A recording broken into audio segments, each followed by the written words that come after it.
Bonafide Hustler here, and today we got a Friday Q&A going down.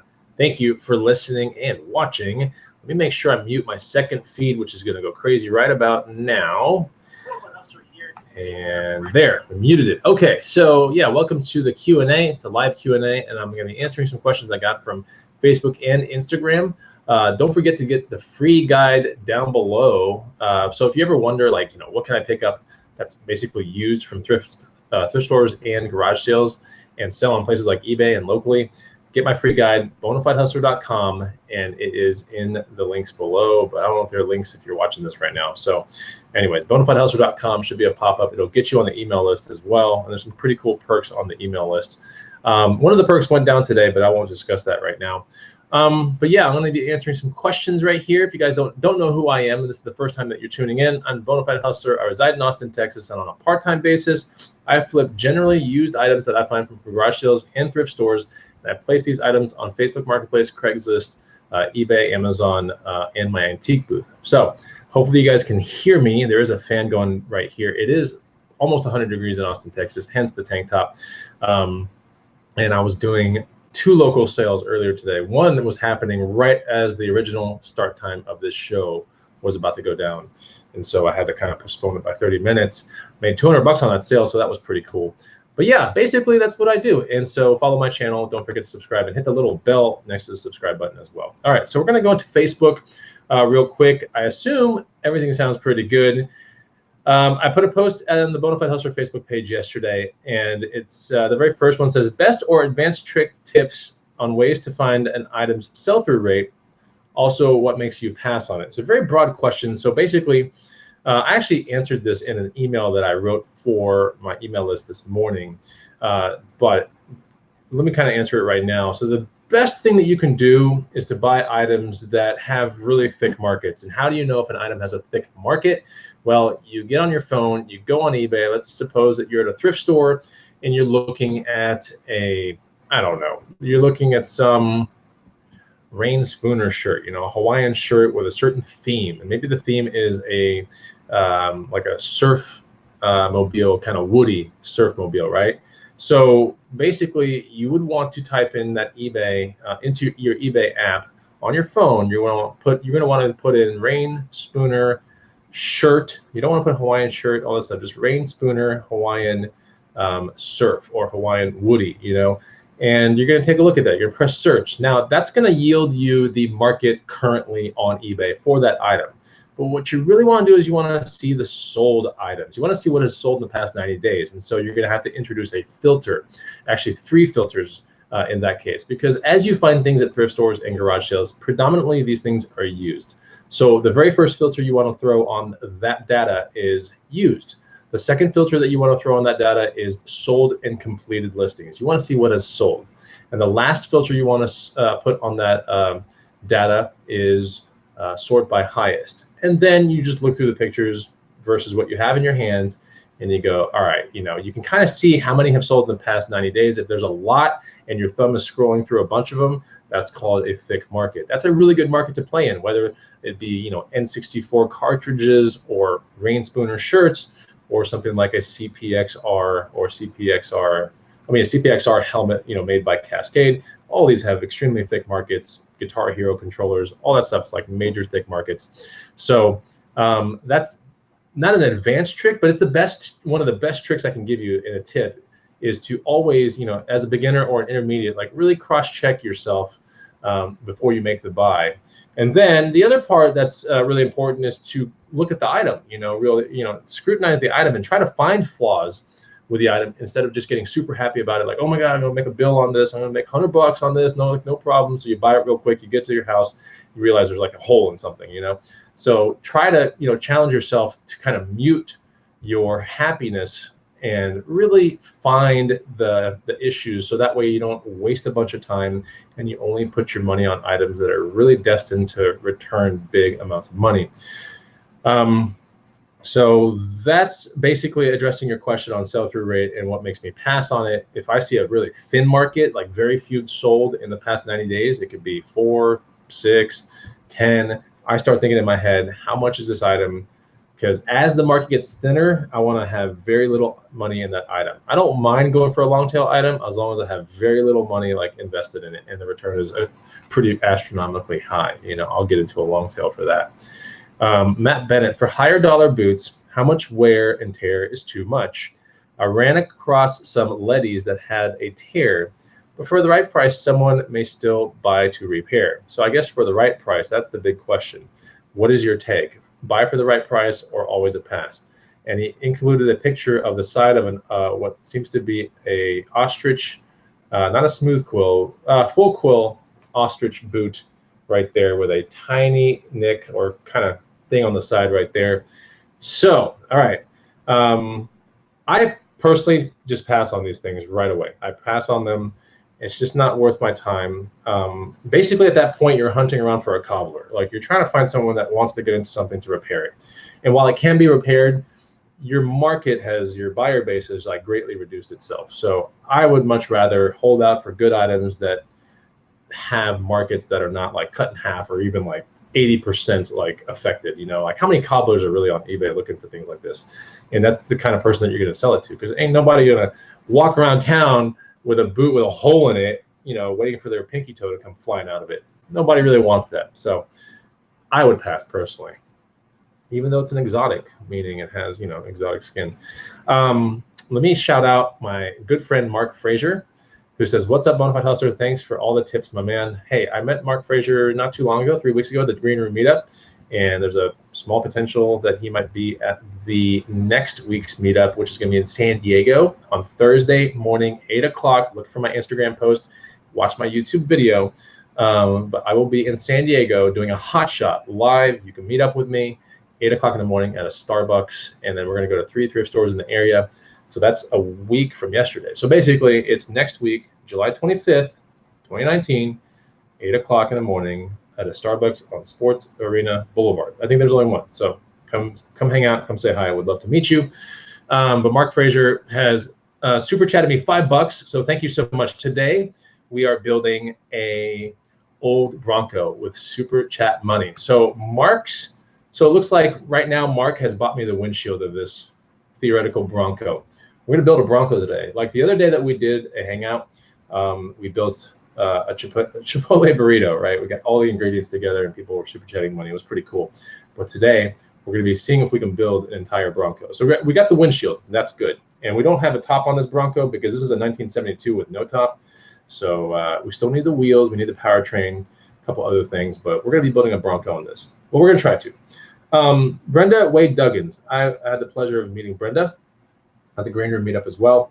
I found an all genuine leather carry-on bag at the Goodwill, but I can only find comps for a similar bag but canvas. How do I find comps to be able to post it on eBay? All right, so if it's genuine all leather with no brand, look, anything can be genuine all leather with no brand. And if it has no brand, now you're down to just like describing it as a carry-on bag, travel, leather, and those typically fetch not so good money. You probably don't want to be buying things that don't have established big brands behind them. Even though a majority of these bags, well, I wouldn't say a majority, but you know, a fair amount come from the same factories and stuff like that. It's just that when a canvas bag has a brand called Filson writing right behind it, it sells for big money, right? When a canvas bag has Orbis writing behind it, it sells for big money. If a canvas bag has Frost River selling behind it, it sells for less than an Orbis. You know, if it's a Bob Timberlake bag, it sells for usually more than an Orbis, which is kind of correlated to Bob Timberlake. But anyways, yeah. So if you get a genuine all leather carry-on bag, man, leather can come from so many different places. Even if it says made in Italy, like genuine Italian leather, you know how many shoes say that, or bags out there, satchels, purses, totes, you know, hobo style bohemian handbag. I mean, this stuff, just because it's all leather doesn't make it valuable. So I think the thicker the leather and pebbled leather, now you start getting into like Dooney category and things that might have strong brands behind them. But always, always, always like hustle the brand. The brand is the most important thing because that's what's going to land the person to your listing ultimately. There's so many just random no-name leather bags on eBay or canvas bags, no name, and they just don't do that well as a whole. Of course, there's some outliers, but as a whole, I would prefer to be hustling bags that have brands. Now, if you want to learn about bags, obviously you can check out the links below or go to bonafidehustler.com. I do have a guide called Bags to Bucks. That's not what this Q&A is all about. But if you really want to get the fast track into reselling bags, and I think bags are an amazing thing to learn about at thrift stores, and so that way when you go to thrift stores you can make some big money, and when you go to garage sales you can make some big money. Without that knowledge, it's nearly impossible. It's very hard to do it. So yeah, go get my bag guide. I think you would enjoy it. So that does the Facebook questions. Now we're gonna go to Instagram real quick, and let me shout out some people that are here. Heather's in the house. Edward Lamborghini. Edward, are you the one that sent me the shoes? If you are, man, I'm looking for some more. Let me know. Troy Mazel, Gijasso or Hasso, Adrian Adler. What's up, Adrian? Good to see you, man. We talked yesterday on Instagram. Deborah's in the house. Mary's in the house. Jill, Victor, AJ Fisherman, and Rhythm J. All right, so it's good to see everyone here. So from Instagram, I put a post on Instagram yesterday. There it is, Bonafide Friday Q&A. And we got some questions. The Garage Sailor, this is a really interesting kind of handle. It says the Garage Sailor, but it's like a boat. I don't know if you can see it, a little avatar of a boat. So the Garage Sailor, I like that. It says more important, shampoo or conditioner. All right, so I guess they're referring to my hair. So I use shampoo about once a week and then conditioner here and there throughout the week, but not a whole lot. I kind of let my hair do its own thing. I do use coconut oil every now and then for the ends. And I use this product called Curls Rock by TG, maybe. I get it from Amazon. It's good. It's so good that Allie Roots even asked me like what I use for my hair. That's big. That's a big compliment because Allie Roots is awesome. So is Ryan Roots. But Allie Roots has long hair. So anyways, yeah, I use shampoo and conditioner, but they're all natural ones now. I switched 4 weeks ago to all natural, like none of that junky stuff on my scalp. Just don't want that there. There is another super chat, $4.99. Adrian Adler has now bought us the wheels to the 1972 Bronco. We got the windshield, we got the wheels, still need drivetrain. We need we need the chassis, we need seats, and a couple other things. But yeah, we're getting this Bronco built. So Adrian, thanks a lot for the $4.99. I really do appreciate that. That's awesome. Adrian's got his name on the wheels of that Bronco. This is all figuratively going on in my head. So you can picture out a Bronco, and right now we have kind of parts laying on our driveway. But we're going to build this thing. This guy, Evan, says, what's your favorite 80s toy to flip? I saw this question yesterday, and I have a really good answer for this. So I'm going to talk about this. What's my favorite 80s toy to flip? It can't be a single flip because then it's like, how's it my favorite? It was just a one-off, you know? But the ones that I like a lot that are so cool and it's very passive are bags or boxes of TMNT figures, Thundercats, and what's the other one? He-Man figures, right? TMNT, Thundercats, He-Man, all do really well in my antique booth. It's crazy. I can just separate them by bad guys, good guys, era, you know, for example, like 90s TMNT versus 80s TMNT. I can separate them by weapons, all kinds of different things. I can just do any sort of things that I want. Now, I found that the ones that sell the most are actually He-Man and Thundercat, like singles. Like if I find a Tigra or Panthro, a Snarf, you know, or the Battle Cat or anything like that, that's just like there without anything else. It's just a normal toy, you know, no weapons or anything like that. I can charge like $6 to $12 in my booth for those things and just tag them individually. So I love those because I seem to find those once every 2 years, just bags or boxes full of them, and I love that kind of stuff. So what's my favorite 80s toy to flip? It would easily be figurines because I can lot them up or I can sell them as is, you know, individually.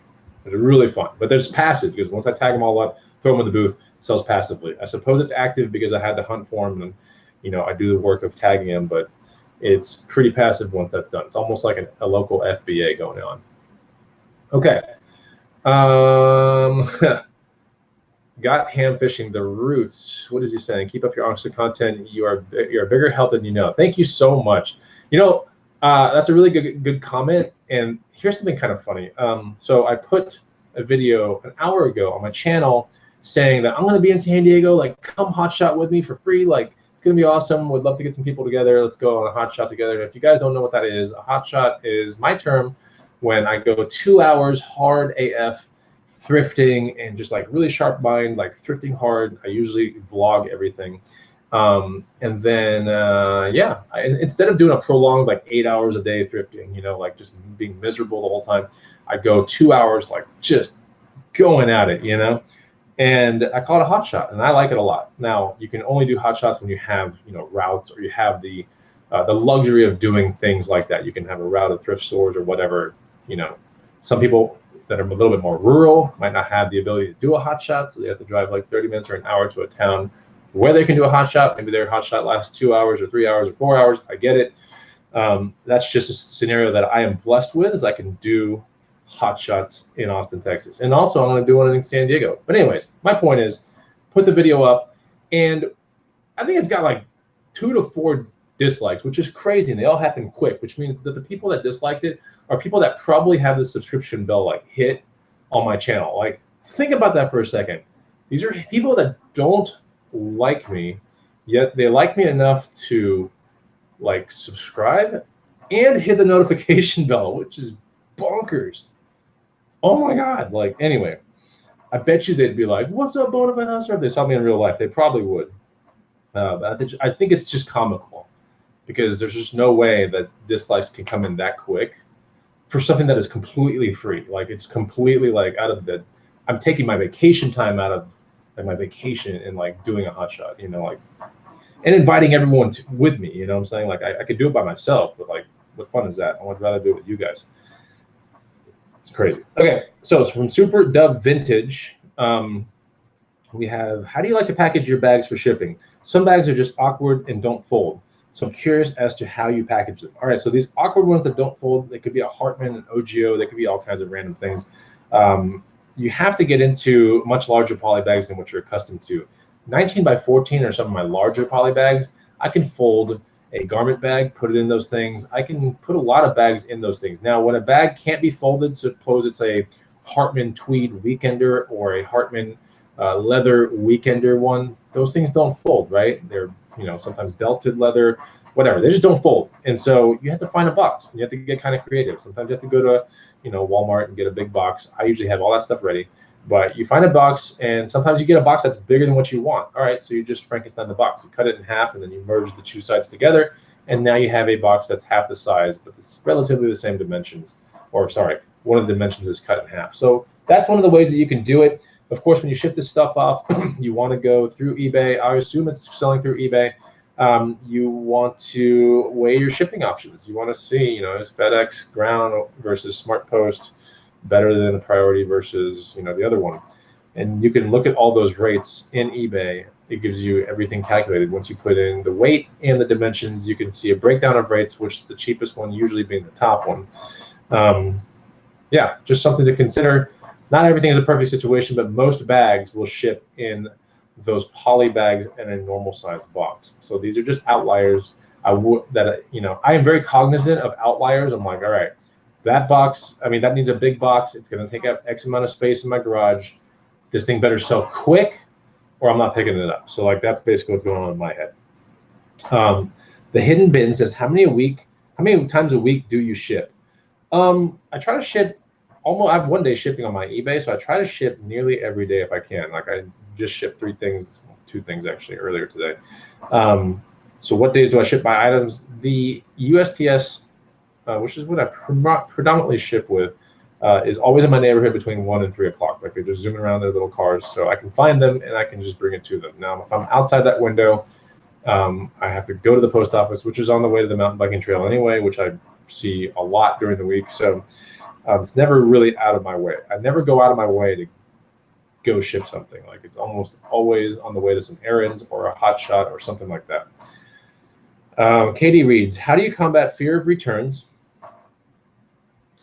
All right, hold on real quick. So let me make sure everything else is good here. Okay, so how do you combat fear of returns with electronics and high return categories? That's from Katie Reads, who, by the way, won 2 of my guides, which is crazy, on the last contest. So how do you combat fear of returns? Okay, so first of all, when there's high return categories like electronics, video games can be considered one. Just snowboard gear. Sometimes people just buy it, they use it, and they return it to you.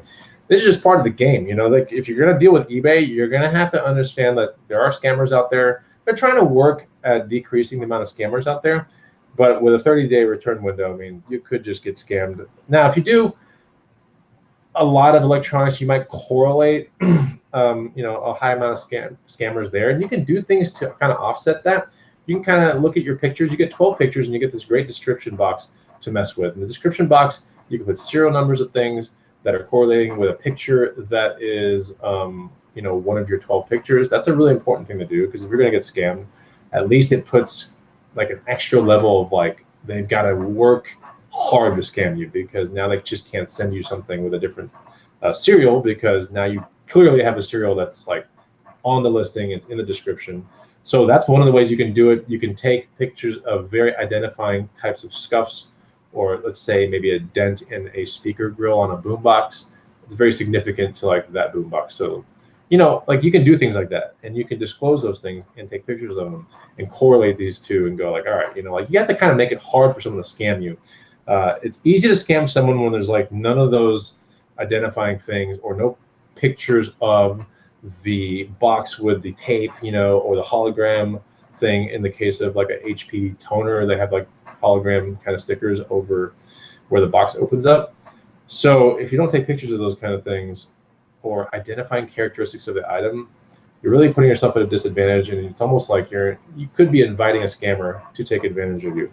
Now, that said, if a scammer comes around once every 30 items or once every even 20 items, I mean, it really just get scammed. I mean, I don't know how else to really explain it to someone. Like 1 out of 30, like that's almost like that's decent odds and statistics. Like I would just be fine with that. I get scammed every now and then with formal shoes, it seems, because maybe they use it for formal, they don't need it anymore, so they return it back to me. Whatever, you know, it's not a big deal. But that's like 1 out of 30, 1 out of 20. I mean, if it never happened, I'd be like, oh, this is something weird is happening. Like it should happen. So I try not to let my entire income stream get affected by the actions of a couple scammers that are trying to ruin it, because you got to look at the big picture. You know, if it keeps you from hustling or reselling in a genre, I mean, make sure it's worth it. If you're going to write off a genre and be like, I'm just getting too scammed here, make sure it's worth it, and look at the big picture before you entertain the small picture. Mark Fraser says, returns are going to happen. I stopped getting frustrated. Just factor it into your sales price so you can mitigate the losses. Exactly. SYSDA1, you're coming to San Diego? Yes, I am coming to San Diego. Look at my video today that dropped on my channel. Watch and look at my Instagram post as well.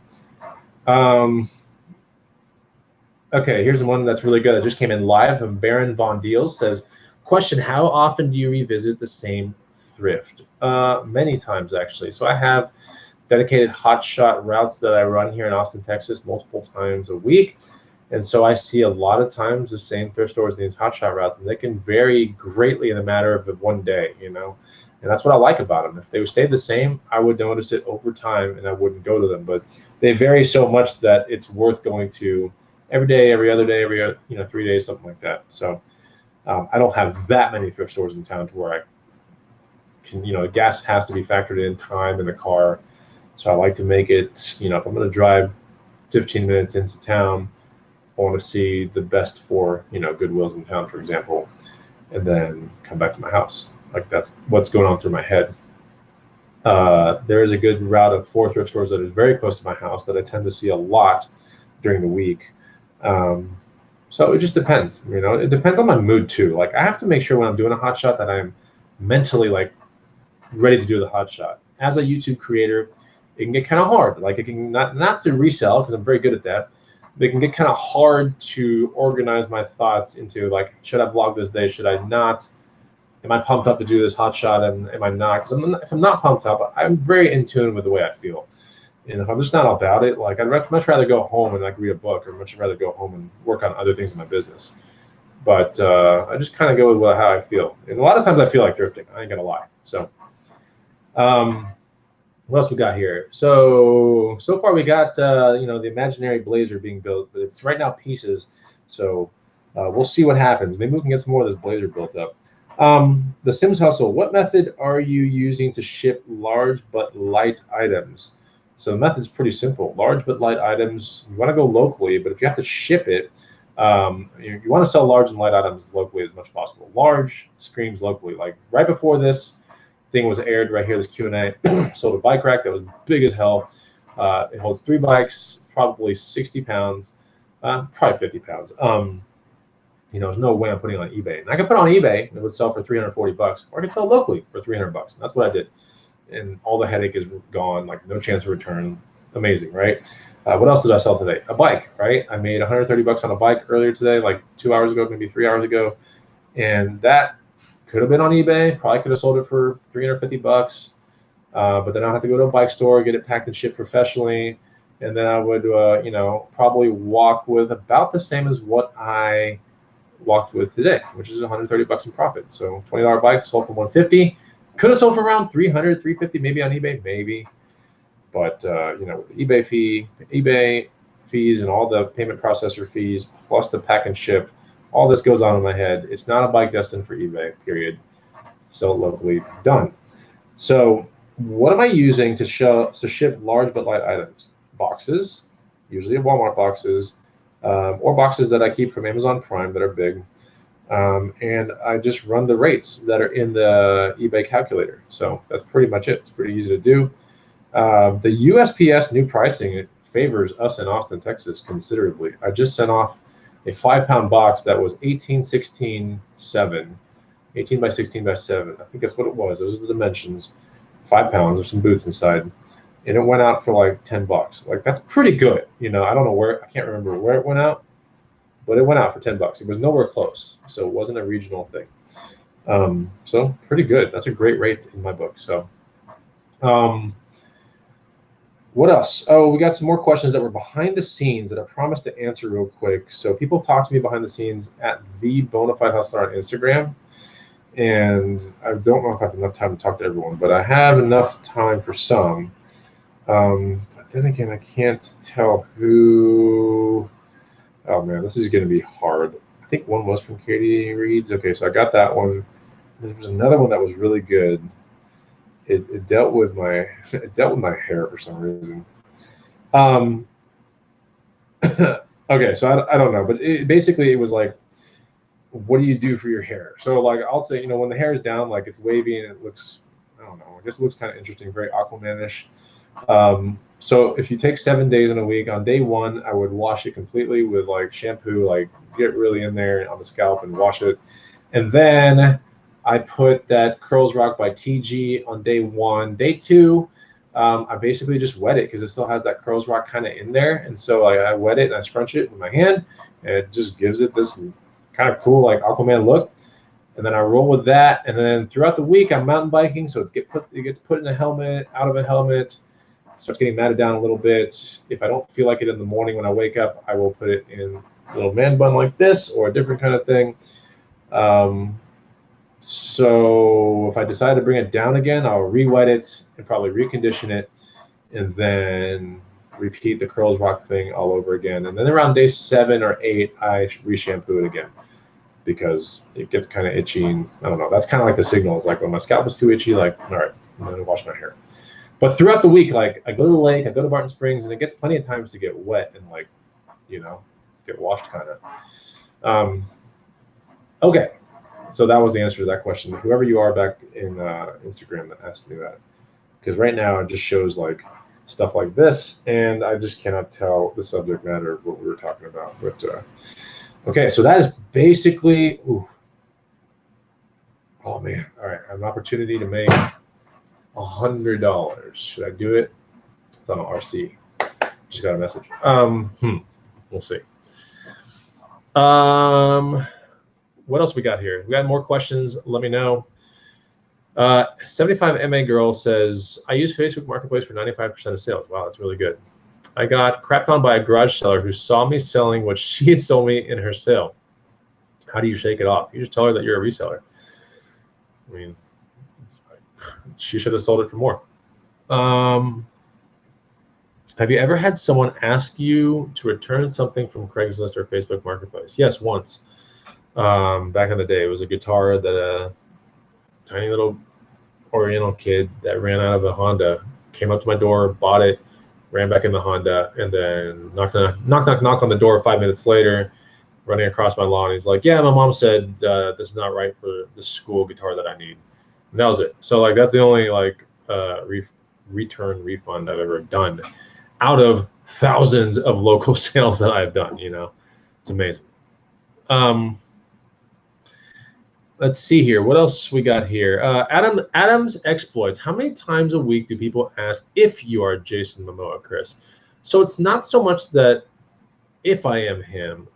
I get people always saying that I look like, if the hair is down, like I get a lot of people saying like, you look like Aquaman. I'll hear it in different languages when I'm in like Barton Springs or something like that. I'll hear it. Like people will point and they'll be like, they'll say something as I pass them. And it's always something Aquaman related. I get to Jason Momoa things sometimes, but it's usually from women that come up to me in like the gym or something like that. They'll just come up to me and be like, look, like, do you know who Jason Momoa is? Like, yes, I do, of course. And like, you look a lot like him. So that's kind of cool. I mean, I've never, ever looked like anybody, like ever in my life. So that's kind of neat to be tied to something that was a pretty big success, you know, the Aquaman movie or the Game of Thrones thing. So pretty interesting. I do like having long hair. It has nothing to do with the actual actor. I just like it. I've never had long hair before, and it's just a lot of fun. It's way more dynamic and it's just different. So I like it as of now.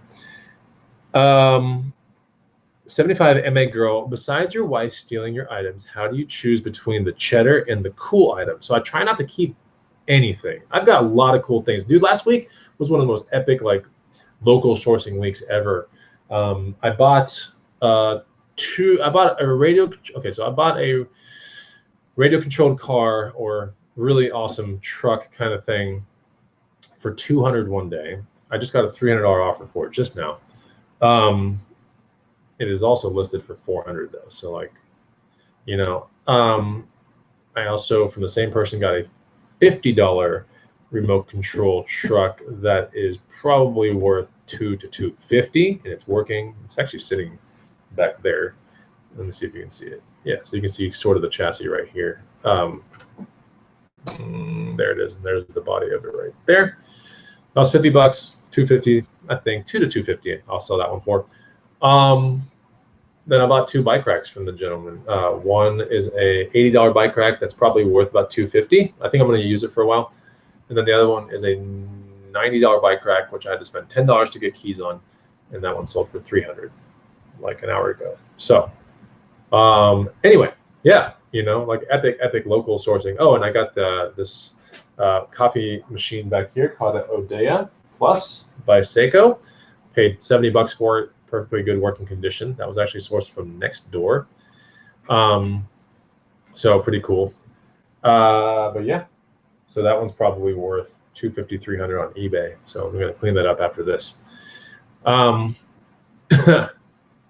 right, so Flipping FNG says, you look like Aquaman, but you sound like Dr. Drew. That's interesting. So to answer 75 MA girl, besides your wife stealing the stuff that I buy and I bring home, how do you choose between the cheddar and the cool item? I really have, you know, for the past 10 or 20 years, when it comes to my birthday, my parents are like, what do you want for your birthday? What do you want for Christmas? I almost always respond with this exact statement, which is, I have everything I need. Like I really do. I've got a great wife. I got pets. I have a house. I have things in my life that allow me to do other things. Like I have a boat. We have an SUV that we can take on vacations and like go on trails and stuff. Got all kinds of cool things to live a cool life. My brother, I got a brother that's amazing. He lives next door. So I have everything I need. Like material goods are great if they lead to like skills in my life. Like, so if I buy something that's material, it would be something like this, you know, like this is important to me because it's going to lead me to making more vlogs and making bigger steps with my business and things like that. Like it sounds stupid, but like I spend my money on things that will return me some sort of skill or a return that makes me happy. So like my favorite thing when it comes to like an item I'm thinking about in my head, I'm like, what makes me so happy? Like my mountain bike. Like I use this thing like 5 to 6 times a week. And it's a pretty expensive mountain bike, but like I got it for a super good deal, and it helps me build mountain biking as a skill, which keeps me outside in shape, connected to Mother Nature, flying through the air. Like I like that. So I keep things that only make my life better. But I will never keep like Versace belts or Gucci thong slipper things, or like anything like that. Supreme hats. I will only keep things if I know it's going to help my life somehow. That's it. And I spend money on a lot of food too. So I'd much rather just like not have a ton of material things and just have like a really good diet. I think it's really important. Okay, so when's my birthday? It's in late November. It's November 28th. How old am I? From the same person. I'm 40. 40. Half Filipino. Since you're Filipino, yeah, half Filipino and half French. Pluto Main 8. Any money in motorized bicycles or motorcycle parts? So I haven't hustled an e-bike yet, or a gas bike. Motorcycle parts, absolutely. There's a ton of money in motorcycle parts, vintage, current day, whatever. Helmets, jackets, pegs, rear sets, like anything like that has to deal with motorcycles. Yeah, I mean everything, gauges, tanks, like all that stuff. Absolutely. And I would in fact say that the vintage market has even more.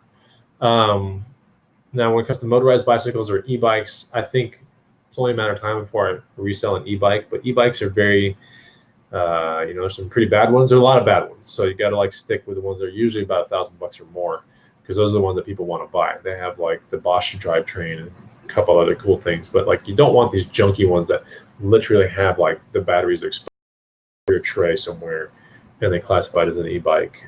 You don't want that. You want the actual mechanism, the motor, to be into the cranks. You don't want to be on a wheel or anywhere else. Like it has to be built into the cranks. So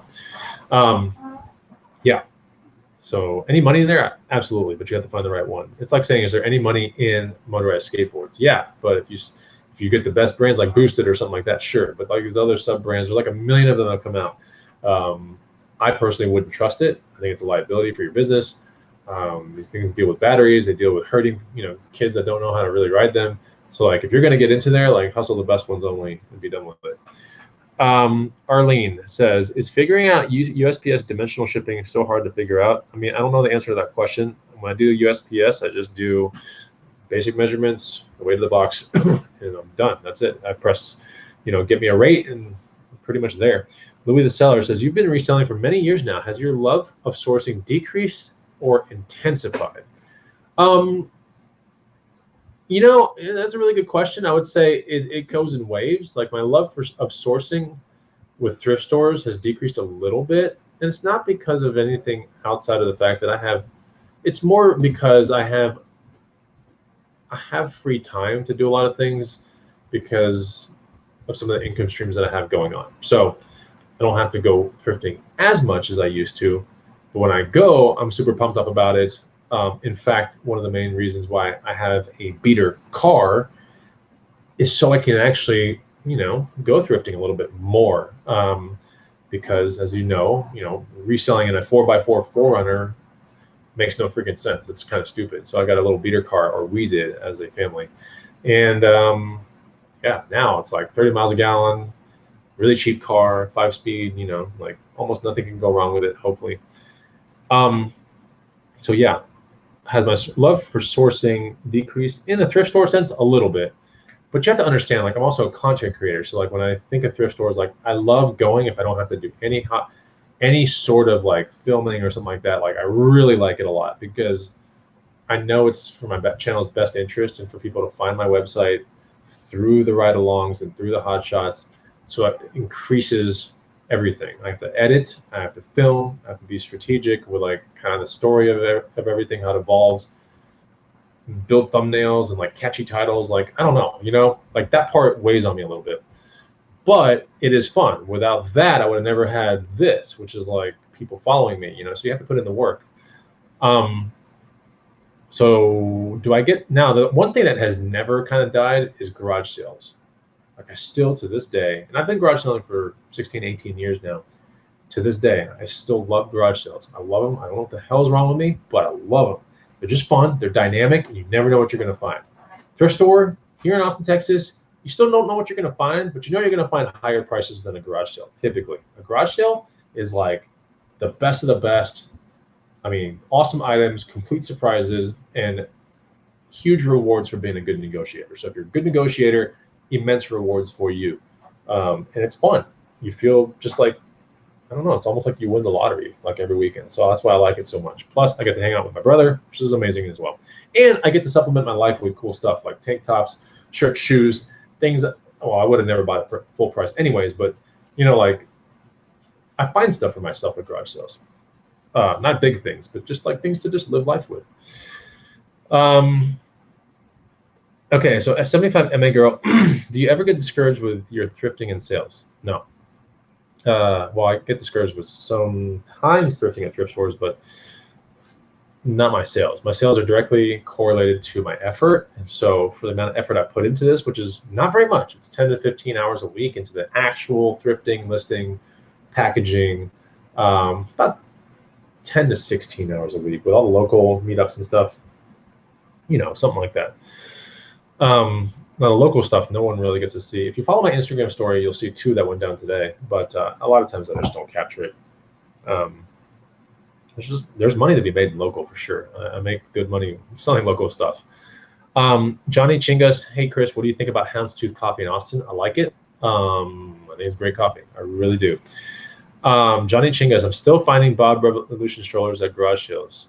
Am I still finding Bob Revolution strollers at garage sales? Hella profit on those. Yeah, I still find them here and there, and they go very quickly. Yeah, absolutely. I mean, why not? Those are the great ones. Just check for you know, immense wear and tear. But even with immense wear and tear, you can still probably sell them for 40 to 60 bucks on a single one. But you just want to find one that has like no fade, or the better ones are the ones where the front triangles are made out of plastic and not fabric, so they don't get all scuffed and stuff.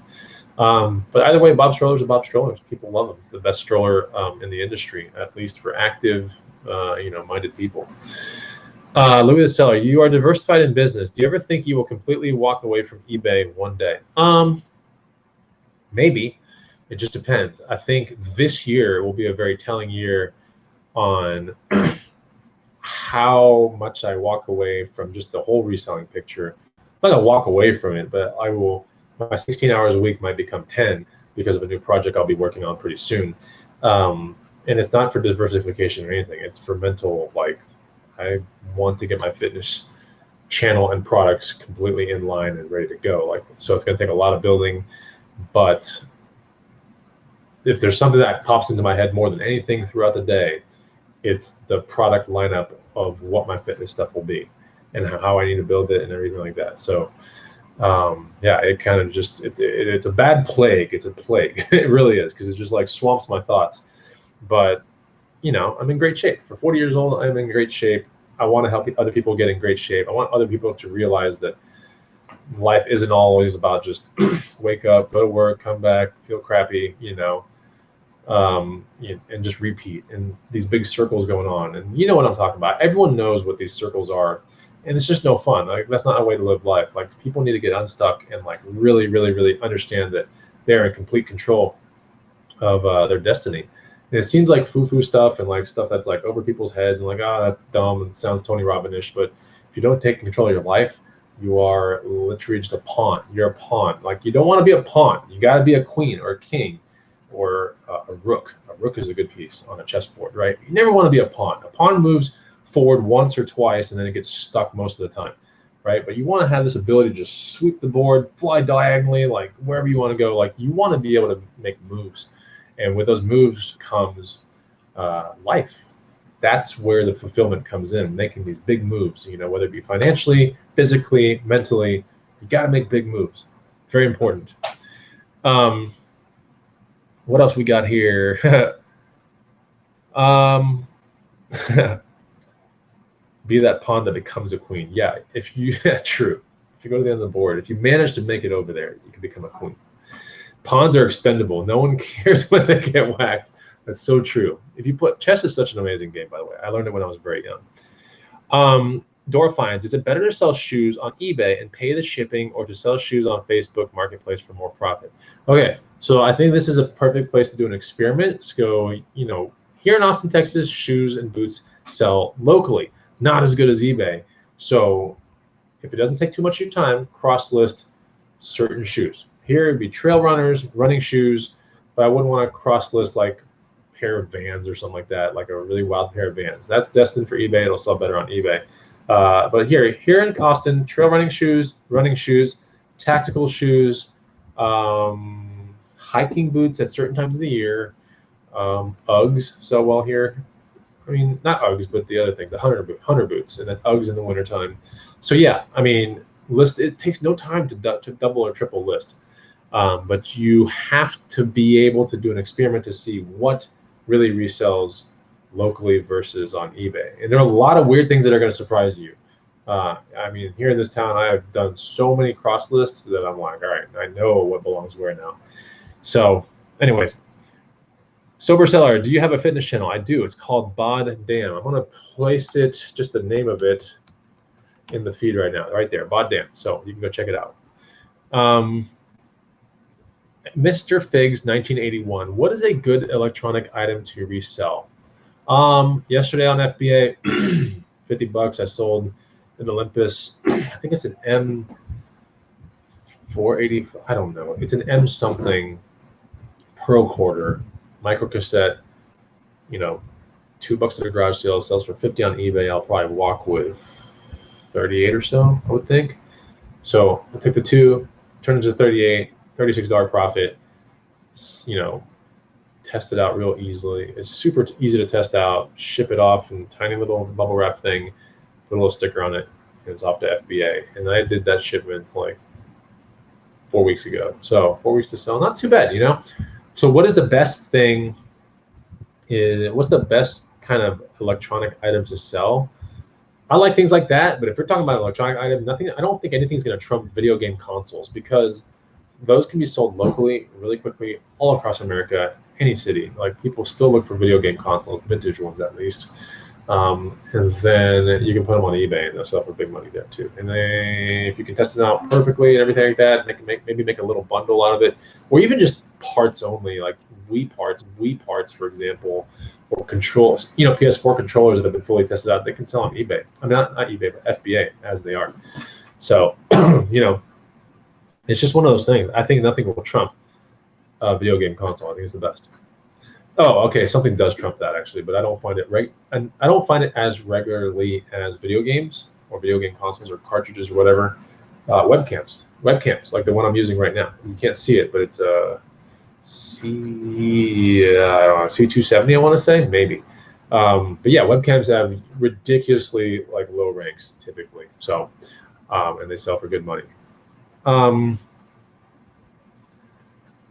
Good ones at least. And usually they'll be made by Logitech, just so you know.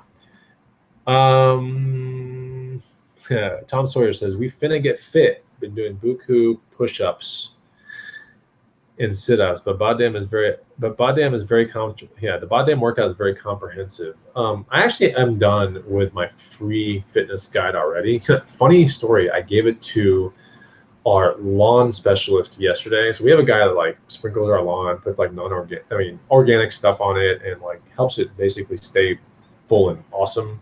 We still have to water it, we still have to cut it, but we have a service that comes around once a month and puts all the things that needs to be put there, so that the Texas heat doesn't destroy our entire thing and turn it to dirt, And so he and I were talking yesterday, just for a split second. He's like, man, I need to get like you, dude. And so when I hear that, I always want to help someone out. And he is the very first person who got my free Bod Damn, it's called Bod Damn 101 fitness guide or something like that. But anyways, it's already built, and I emailed it to him 5 minutes later. So we'll see. It's not the greatest guide on earth, but it's free and it'll definitely help you. So it'll be ready soon for the public, but it is done. Jesus Vasquez, do you get a lot of returns on Amazon? I wouldn't say a lot, but Amazon is notorious for returns in general. I mean, they have a great return process, and then you have to get the stuff sent back to you, or you have to get it destroyed. It's not fun. But I think returns is just a piece of Amazon that it's like no different than eBay. You have to deal with this. Do I get a lot? No. Glock 30 fan questions. Can I ask a fitness question? Let's see here. I can't answer that one. So, Jason Starnes, Bonafide. I just sent in my first FBA shipment. It was broke up into 3 shipments. Okay, that's interesting. I've been getting multiple emails a day since with some type of open listings report. Is that normal? It's not normal. Not that I can. I mean, usually what you should be getting after the fact is tracking information as it proceeds in stages to different fulfillment warehouses, and then when it's finally ready for how do I say it, that it's finally up and ready to be on your store, it'll say that. But it should track the thing as it goes from stage to stage. Those are the ones you're looking for. But these other ones, when you have an open listings report, I've never got an open listings report. I know, but you're not supposed to be getting those. I don't believe so. Every now and then I'll get a report like, oh, you misplaced something in the box, but we reconciled it all and everything. So yeah, every now and then I try to be really, really meticulous about that kind of stuff. Yeah. So. Yo, Eli says, have I ever sold a flare gun on eBay? No, I don't even know if I would even try to sell a flare gun on eBay. Don't know how I could help you out on that. Even though you're a new subscriber, I stay away from things that are like liabilities to my business on eBay. So yeah. Concerning Facebook Marketplace, this is from Brian Dangerous. Do you ever get hit with listings that go against policy, but you know they do not? Yes, I do. And it's very kind of weird. Some Lulu stuff will go against policy, believe it or not. It's crazy. And I think it's because of maybe a ruling that was 2 years ago where Lululemon had some action against third-party resellers, but then they got really pissed. Like, people got really mad. And I don't know if it got lifted. But anyways, I still can sell, when I do Lululemon lots, I'll cross-list Facebook Marketplace to Craigslist. And there's always one that doesn't work. I want to say it's the Facebook Marketplace one that doesn't work, but I can still list it on Craigslist, and so I get it sold through there.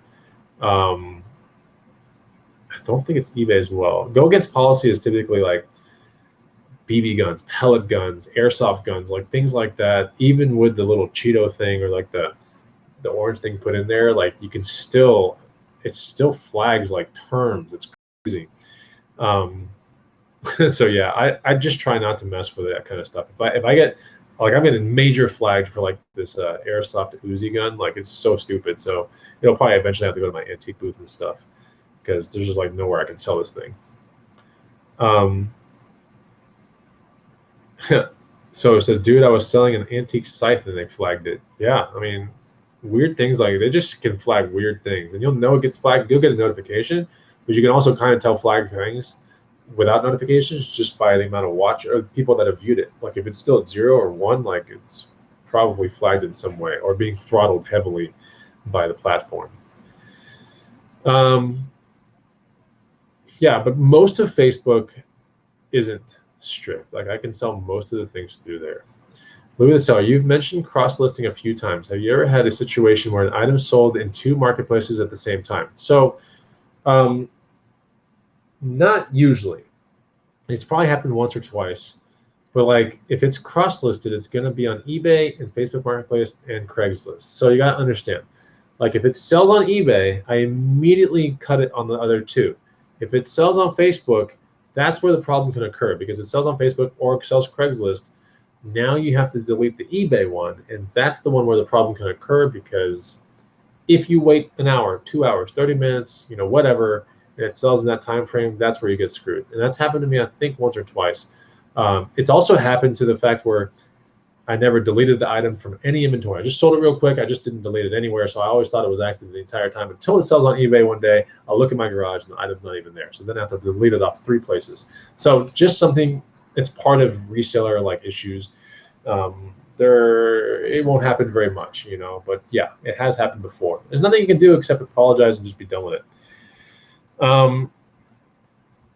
Do you prefer to work out at a gym or your own weights? I like a gym and I like all my cardio to be outside. Dudes at the YMCA are always on the phone. Makes me want to give them the ice bucket challenge. Look, I think a phone is good in the gym, for only one reason, and that is to track on a sheet all your stuff. That's it. Outside of that, you should never be on your phone. Don't text anybody. Don't get on Facebook. Don't get on Instagram, unless you're a content creator and you're a fitness content creator. But don't get on any of that kind of stuff. Don't get to any music apps.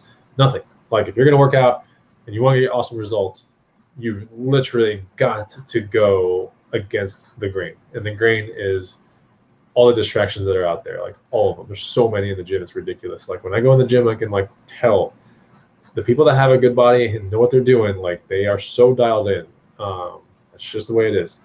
So my fitness programs are going to be teaching people how to get to those kind of things. It's not just going to be like, here's your workout, here's your diet, like have fun. Like it won't be like that. Like my best interest is to make the best fitness product on earth to where when people do it, they transform.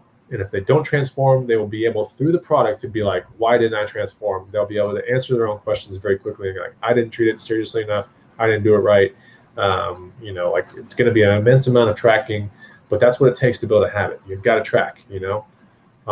So anyways, that's what's going to be going down. Louis the Seller, which do you enjoy more, fitness or reselling? I enjoy fitness more just because I've been with it much longer in my life, all the way since I was like, what, 15, 16 years old. So it's just me, you know. Reselling is really fun. It's probably my second best skill in life. But fitness is my number one. Sean Connor with a $5 super chat. What item genre as a fan reseller is most fun for you?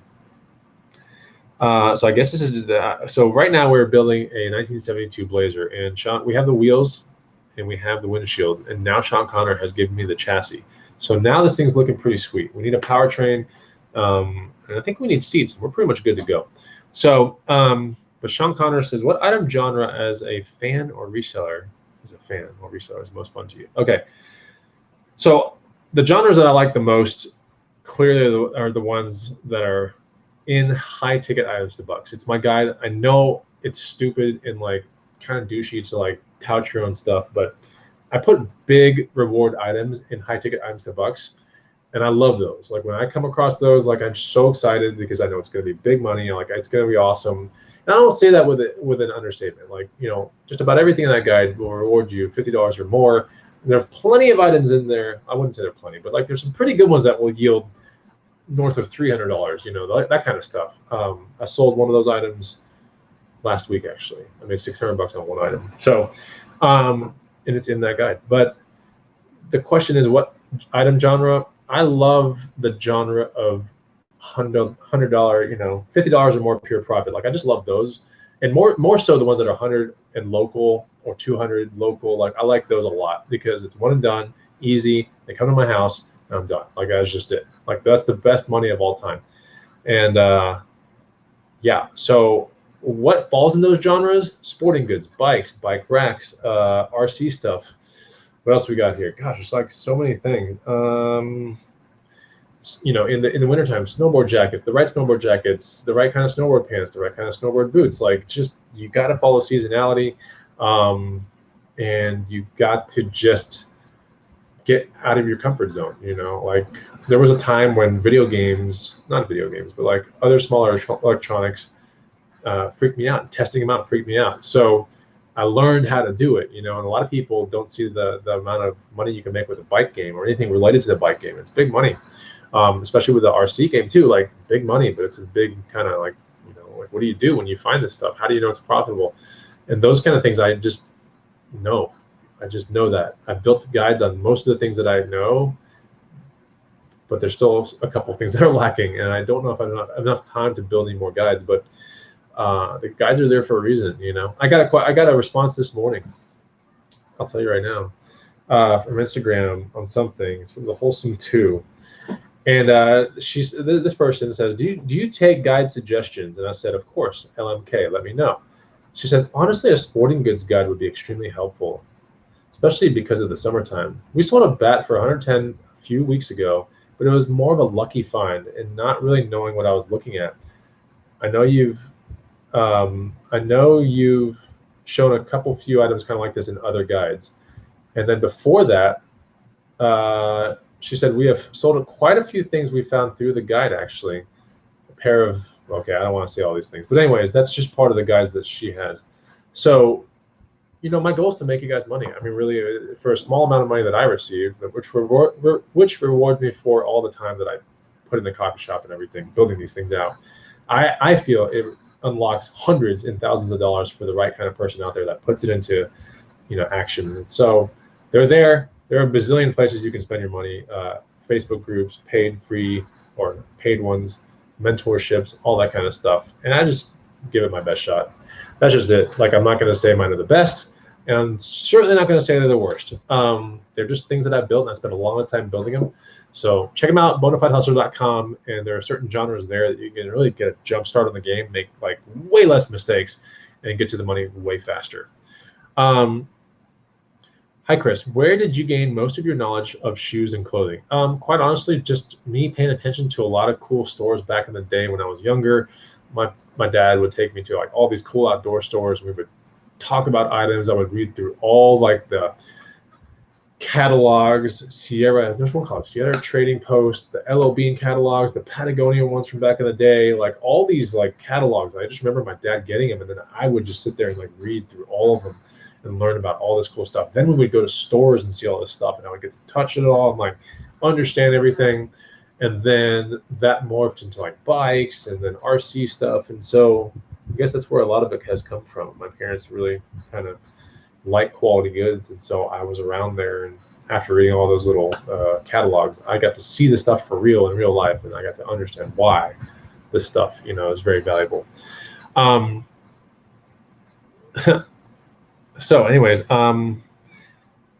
here's one from Lou the Seller. So if someone offered you an opportunity in fitness that guaranteed immediate success, but you had to move away from Texas, would you do it? I got approached by trainers in the gym that I work out, and it's a very high-end gym. Like, it's a good gym. And the trainer's like, you would be perfect for this place. Like, have you ever thought about working here? And I was like, no, I don't want to. I kind of told her, like, I don't want to work for anyone else. Like, I just want to do my own thing. But most people would be like, oh, would you move somewhere else to make $150K a year doing fitness only? And my answer would be no, I wouldn't, because it's not about the money. It's about what I know. And like, I would imagine in about a year or so, I'll be pretty good with like marketing. And from what I know, with the right marketing, I can make way more than that. It's not about the money, but it's about the reach and getting really paid for your expertise. And I'm pretty good at this, and I want to change people's lives. That's the most important thing. Like, it does me no good to have someone buy a $40 product from me and then they go, this product sucks, like, and they never see me again. It's in my best interest to build products for $40, $30, $20, and then they go, wow, what else does this guy have? Like, then they spend $100 on you, and then they realize, like, damn, like, I want to do the accelerator program, and then it's like $500. It's in my best interest to ascend someone up a product ladder. And that's what every business thing should be. You should always ascend a customer through a product ladder. That's why on Amazon, when you buy something, whether it be something as simple as this, like a SanDisk card, right below it is like, well, other customers also added this, and it's like a case for it, maybe a tripod or something like this. You should always ascend up a product ladder as much as possible. And so right now, I'm kind of getting my product ladder set up with Bonafide Hustler. And then when I get them for the fitness channel set up, I think it's going to be game over, because the fitness community is just really big. And yeah, it's easily, comfortably, I would say it's about 40 times as big as the thrifting community. It's pretty big. It's very big. So you take the biggest reseller out there times 40, and that would be the biggest fitness channel out there. It's an immense opportunity, really. Brian Dangerous, I saw in the Cheddar report that did come out today, for the people on my email list, that you are heading to the West Coast. Any trips to the East Coast anytime soon?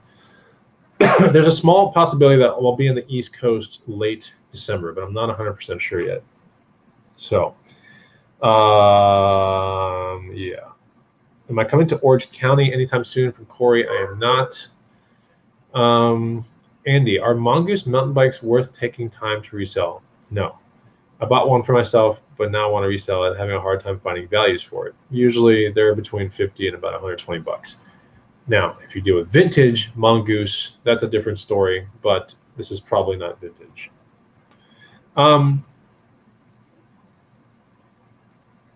Let's see here. Okay, so I guess that's pretty much it. I think I answered probably 100 questions out there.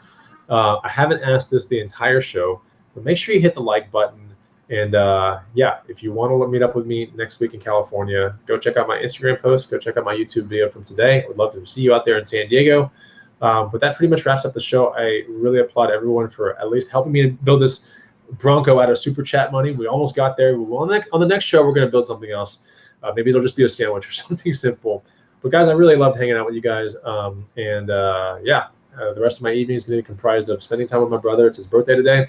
Building an awesome garage sale list for tomorrow, and then tomorrow charging all my batteries, getting my cards in order, and then filming all this stuff so we can have an amazing week next week full of videos. So yeah, that's pretty much it. I really appreciate everything. Take it easy, guys.